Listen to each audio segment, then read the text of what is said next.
Clear prop.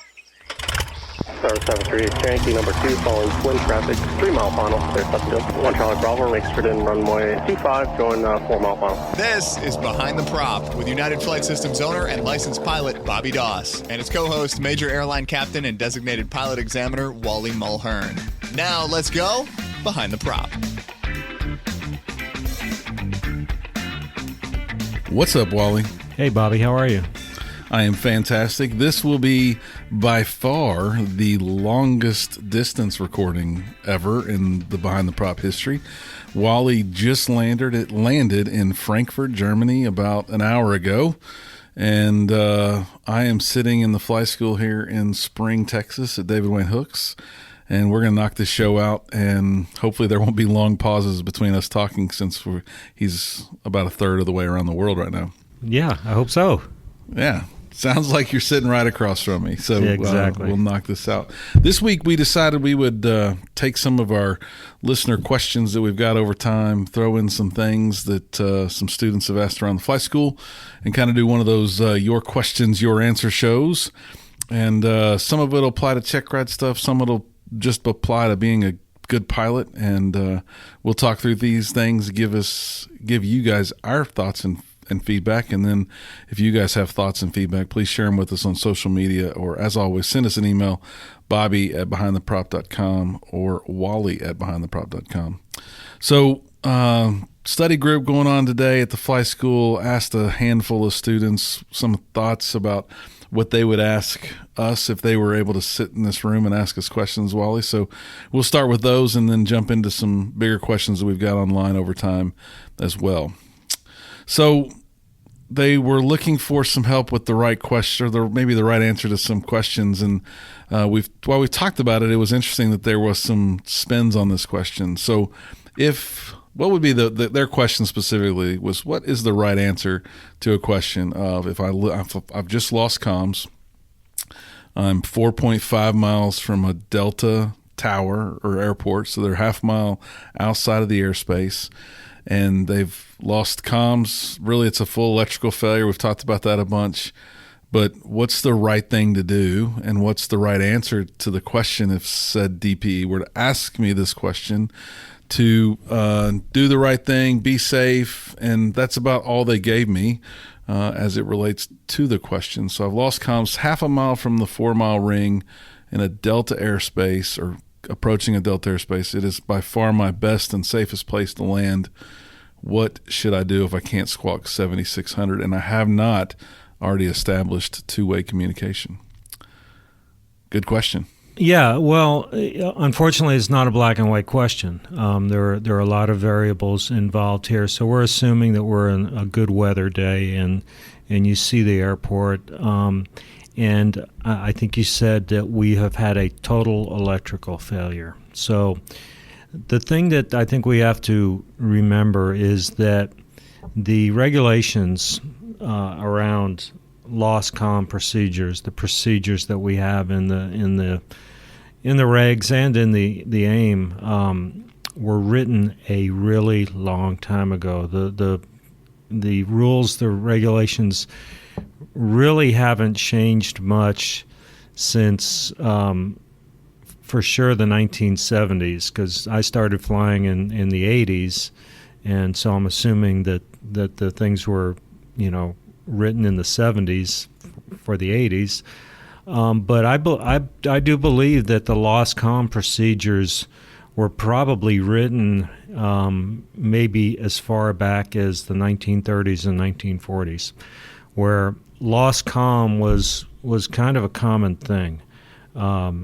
Radios quit working a lot. The radios weren't solid state back then. They had tubes in them. The airplanes jumped around a lot, and it was very easy for these radios to break back then or quit working. So lost comm without a total electrical failure was kind of common back in the day. And now it's not. I would venture to say that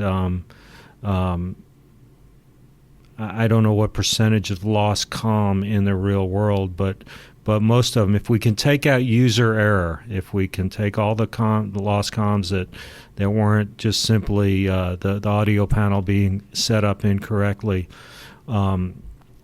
I do believe that the most common reason for lost comm is going to be loss of nav as well. In other words, a total electrical failure. So for me, the simplest, if it were me and I were going into a Delta airspace and I were a half a mile from it and I had a total electrical failure, I would turn. I would not enter the Delta airspace. I would, if I'm 4 miles from my airport, probably pretty low, I'm going to pull out my telephone and I'm going to try to call the tower on my iPhone. If I don't know the tower's number, I'm going to call an FBO there where I'm going. I'm going into JBL Aviation is where I'm planning on parking the airplane and getting fuel tonight. I'm going to call them up. And I'm going to say, hey, I'm an airplane out here. I'm trying to come in. I've lost my radio. I need to call the tower. Do you have the phone number for the tower? And they probably have it. They probably have it right there. They'll tell you right then. I then call the tower on my telephone, and I've now established communication. It's communication. It's not VHF radio communication. It's just communication. So that's what I'm going to do, very, very simply put. Yep. So in our little ad hoc conversation, I said almost the identical same thing and said, look, we're going to talk to them on the cell phone. And all three of these students that we're studying together, none have a Bluetooth headset. I said, okay, it'll still work. Scream at them on speakerphone or you can hear them. I've made a phone call without my Bluetooth headset before. And then, of course, they did the same, making it harder on me and said, well, my phone's died. Now my cell phone's dead. What do I do? Well, now your cell phone is dead. You're basically allowed to break the rules to the extent needed to meet the requirements of an emergency. So if you need to go in and land there, you think that is the safest course of action. If there's an airport outside of that Class D airspace that I can turn around and go land at, I'm going to do that. I'm going to go back there. I'm going to land there. And again, I'm going to get on the phone. First of all, in the meantime, I'm going to charge my telephone while I'm on the ground at the other airport. And I'm going to make a phone call from there. And I'm going to tell them we're coming in. I had a scenario where I was probably a private pilot many, many years ago. I was flying from Pine Bluff, Arkansas, or somewhere up in Arkansas to Monroe, Louisiana, and we had a total electrical failure. And so we stopped in Crossett, Arkansas, which is about 50 miles north of Monroe, maybe a 30-minute flight. And I was in the right seat, and someone else was in the left seat. We taxied over to a phone booth. There was actually a phone booth outside an FBO back in the day when you had phone booths. And I told the guy I was flying with, don't shut the engine down because we've had an electrical failure. So drop me off. I called up the tower, and it was funny because we were about 30 minutes from official sunset. And the tower guy said to me, he says, how long is it going to take you to get here? And I said, about 35 minutes. He says, well, we can't let you land without lights. I said, it'll take us 29 minutes. He said, okay, we can let you land. So basically, here I am 52 miles away on the ground, and they basically cleared us in and cleared us to land before we even took off from the other airport. So, we coordinated that way. So that would be my second option. But if that option doesn't exist, go ahead and penetrate that Delta airspace and go in, and you're going to have to look for light signals. Yep. If it's an emergency, then you get to do what you need to do for sure. Okay, changing subjects a little bit, and we'll bounce around a lot here. If a student gets asked a question on a check ride and they don't know the answer, is it okay to say I don't know the answer, but I know where to find the answer? One of the briefing points for my check rides is that the check ride is an open book check ride. The ground portion is open book. Now, I do tell them that just the way it will work, if they have to look up everything I ask them, we're going to be there all day. And so we're probably not going to fly that day. But, there are some things that, just from a time standpoint, that you just need to know. But theoretically, it is an open book. The ground portion is open book. To me, when an applicant shows me that they can find an answer, they might, in certain cases, they might show me more than having just memorized it, because I don't know everything. Nobody knows everything. But, there's the old saying of feed a man a fish, you feed him for a day, teach a man how to fish, you feed him for life. And that's kind of the way I feel with this, is if I ask you about, if the so-and-so is inoperative on the airplane, can we make the flight? A lot of times they spit off this acronym of what's required for day VFR. I don't know what those letters in that acronym mean, but if they say, let me look it up in the regulations, and I'll let you know. I'm perfectly fine with that. All right. I'm sure that makes people a little bit more comforted that they don't have to be a perfect pilot at the private stage, Right. It's unfortunate that the knowledge tests are not open book, but that's just the way it is. Yeah, I'm sure a lot of people would love that to change. So a couple questions similar, so I'll kind of merge them together here. But the question from this study group, all private students, so pretty close to their check ride phases, asked, when is it safe to fly a check ride?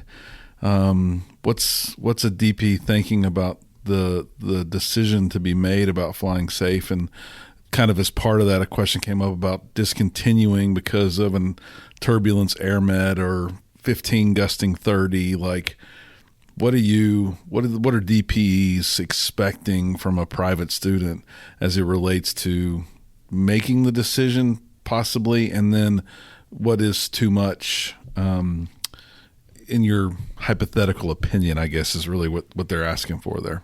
Yeah, well, I would say 15 gusting to 30 is too much. I certainly would not think most private pilots would be successful in a check ride with the winds 15 gusting to 30. The guidance that we as examiners have from the FAA is that we are not to start a check ride unless we can reasonably expect to finish it. So what does that mean? If it's 200 overcast and forecast to stay 200 overcast all day long, and we start the check ride and we do the ground portion and we get ready to go fly, and lo and behold, it's 200 overcast.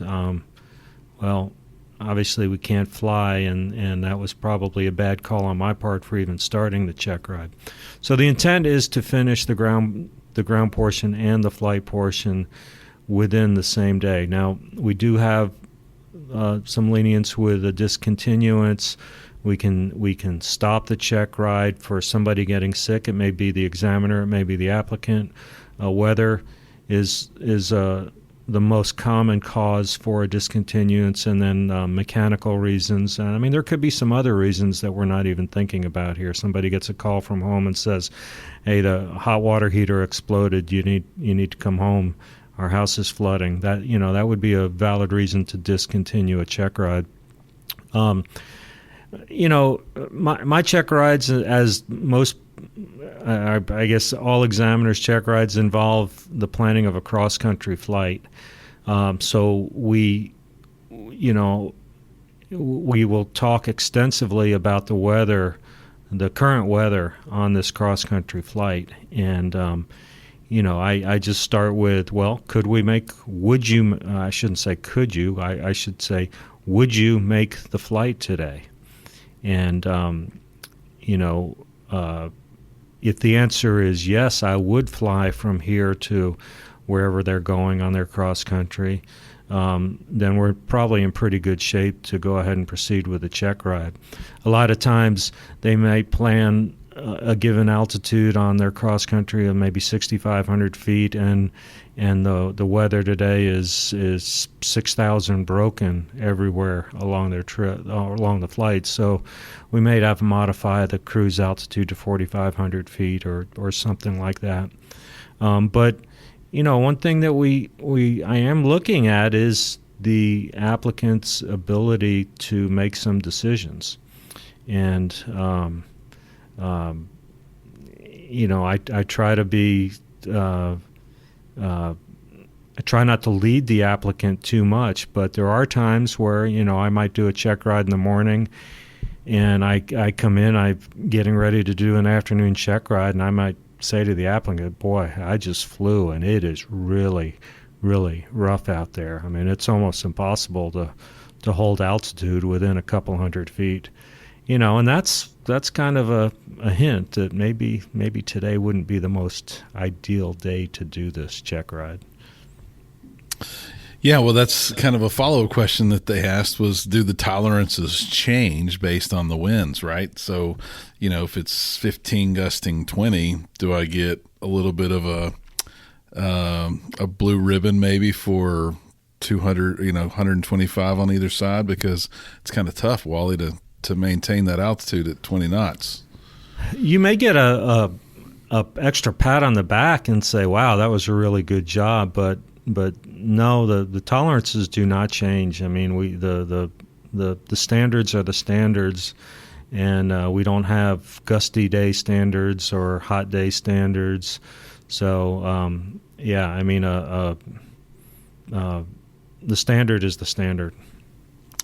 Well, that's what I shared with them as well. But the question then became, well, am I allowed to ever miss the tolerances on a check ride? And I thought that was a really good question because I've read the ACS. But what are your thoughts on someone on the first, they take off, they've done everything good to this point, you climb up, they do some stalls really well, you ask them to do steep turns, maybe as an example, and the first steep turn starts off bad and they lose 150 feet and they get it back. Is the check ride over right there? No, and the ACS addresses that. It has a section where it talks about if a tolerance is exceeded, if it's immediately, or I don't know if the word is immediately, but if you correct it right away, we're okay. We're okay. Good. And that I thought that's what I had read in the past, and that's what I shared with them as well. So all good questions from some students around here working hard on a afternoon to try and get ready for some check rides. And I know for a fact you're going to get to meet a couple of them in a few weeks. So they're excited and also very nervous, as you can imagine. Most of them are. Yeah, and I tell them that there's no such thing as a perfect flight, and there's certainly no such thing as a perfect check ride. There's some really good ones, but you're going to make mistakes. And two things. The first thing I tell them is that there's no rear view mirror in the airplane. In other words, what has happened has happened. We can't change what has happened.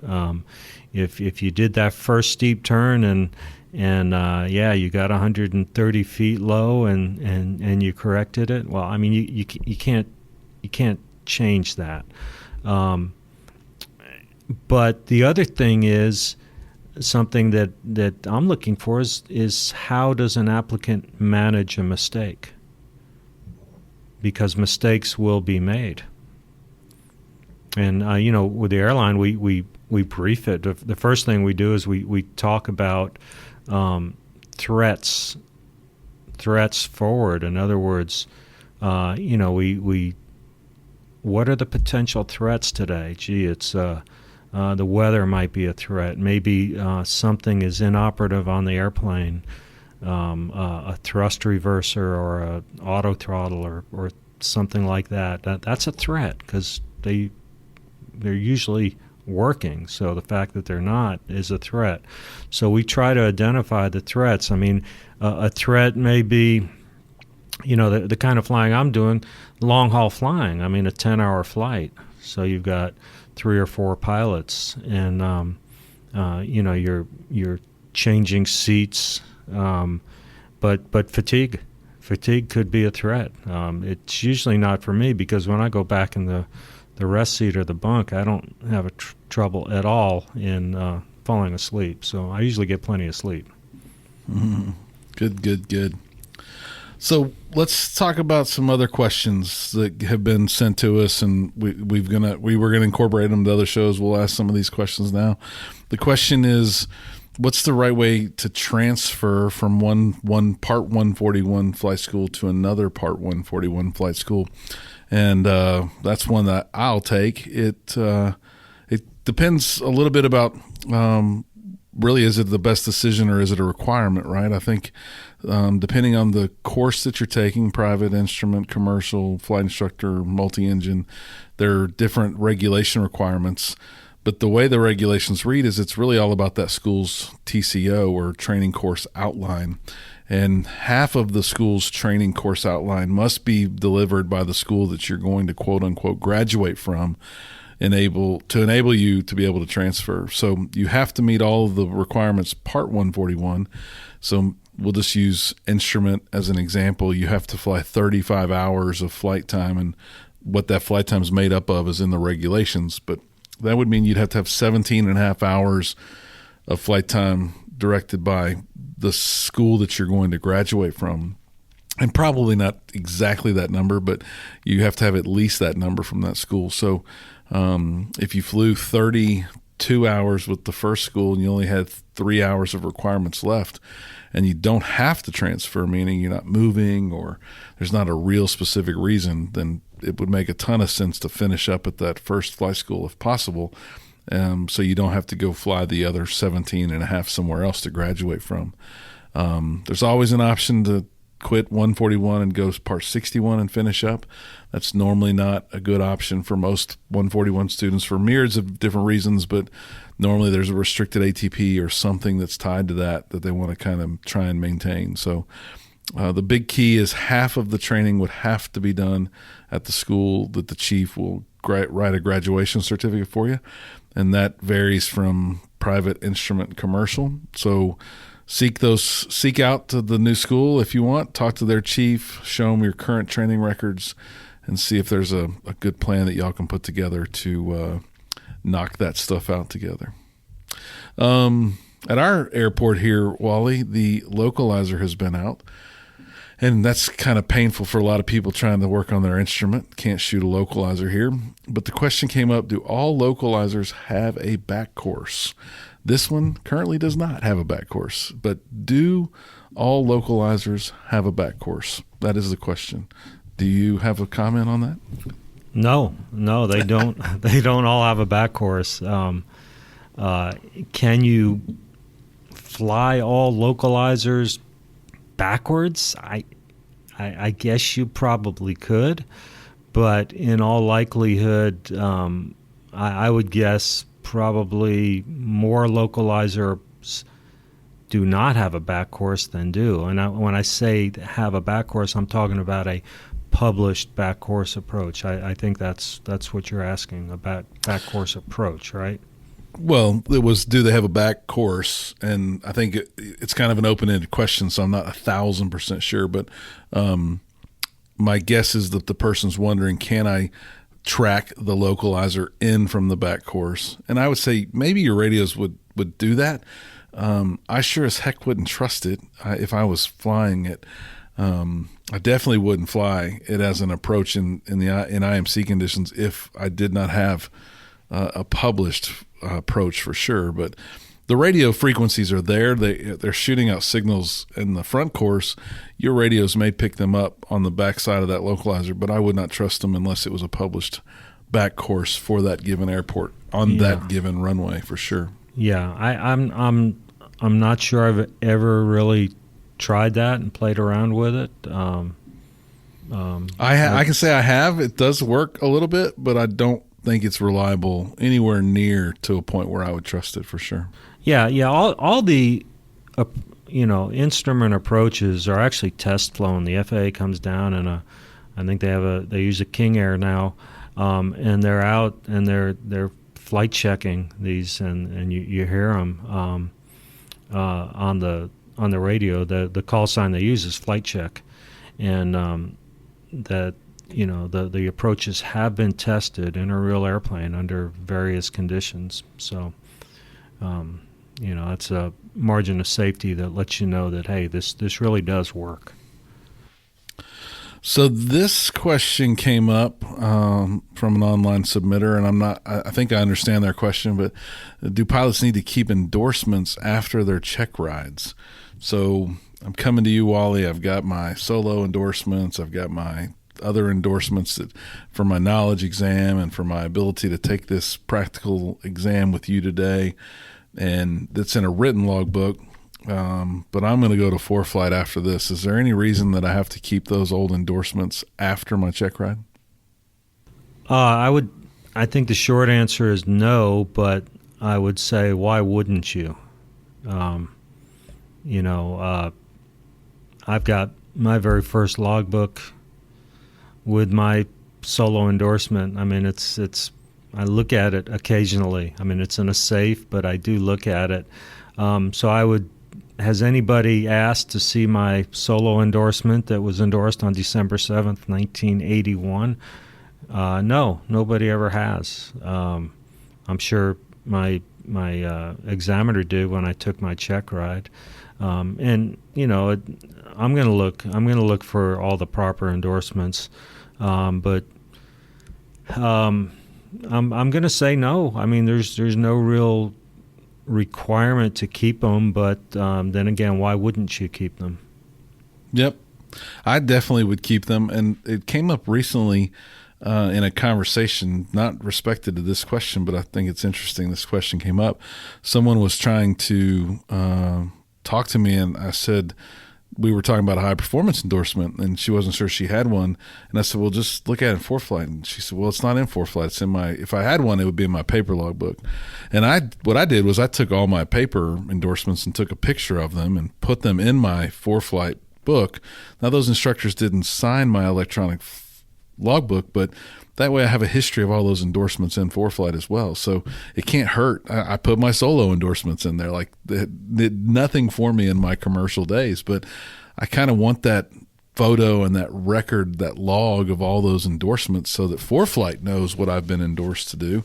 And I would know what I got and achieved that complex endorsement in and who signed it. It's just a photo and it's there. It's not signed in ForeFlight, but the picture signed, it's still valid. I'm sure someone looking at it would use that as valid proof. If I needed to go get it out of the safe, I can go get it out of the safe. But it's nice to have all those endorsements for me. They're kind of like merit badges in Boy Scouts or something, right? I've earned all that stuff. I don't want anybody to take it away from me. Absolutely, sure. Absolutely. When I'm vetting, if you will, an applicant for a check ride and looking through their logbook, I'm not looking at previous ratings or previous certificates.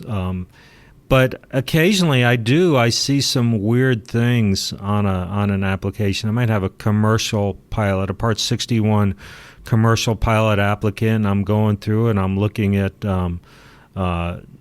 all the numbers on the application. This is on the IACRA application, and they may have 4.2 hours of solo cross country on the application, and I'll typically say, but they have the necessary pilot and command time cross country I'll usually send the application back to them. I'll say, I'm just looking at this, and with 4.2 hours of solo cross country, you don't even meet the requirements under Part 61 for a private pilot certificate. You got to have a minimum of 5. So, why don't you just go in and make the adjustment to that, just so things are a little bit cleaner. But I do look for a private. I make sure they have a current solo endorsement, a 90-day solo endorsement. A lot of times they solo the first time and the instructor forgets to re-endorse them. And I'm guessing probably with Flight Schedule Pro that I know you guys use, that probably keeps track of that. So in theory, it wouldn't even let the student get dispatched.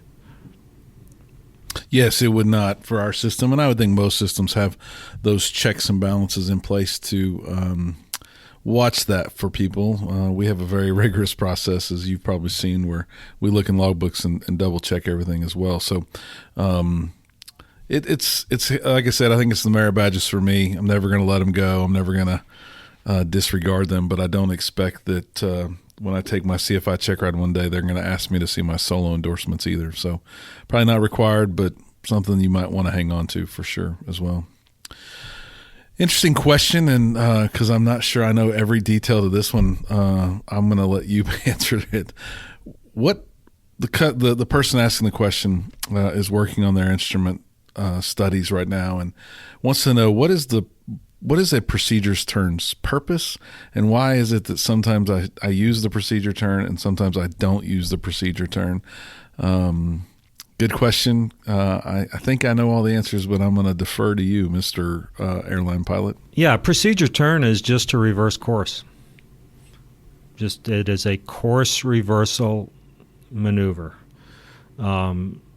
Let's just make up an airport. Let's say we have an airport that has runway 18 and 36, and let's just make things real simple. Let's say there is a VOR located on the airport, and there's a VOR approach to runway 36. There's a VOR 36, and that's the only approach that we have to this airport. And you are coming in from the north.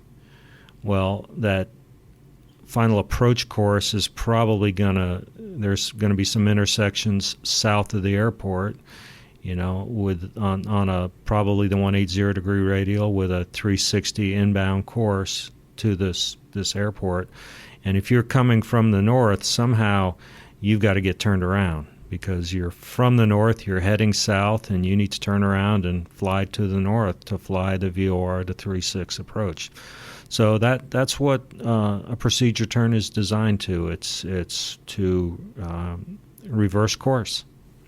So obviously, if I'm coming from the south and I'm on my course, I'm on my heading, no need to do a procedure turn because I'm already flying that course. No reason to reverse course. Yeah, in general, I would say that's true, but it's all dependent on the approach. It's hard to say that.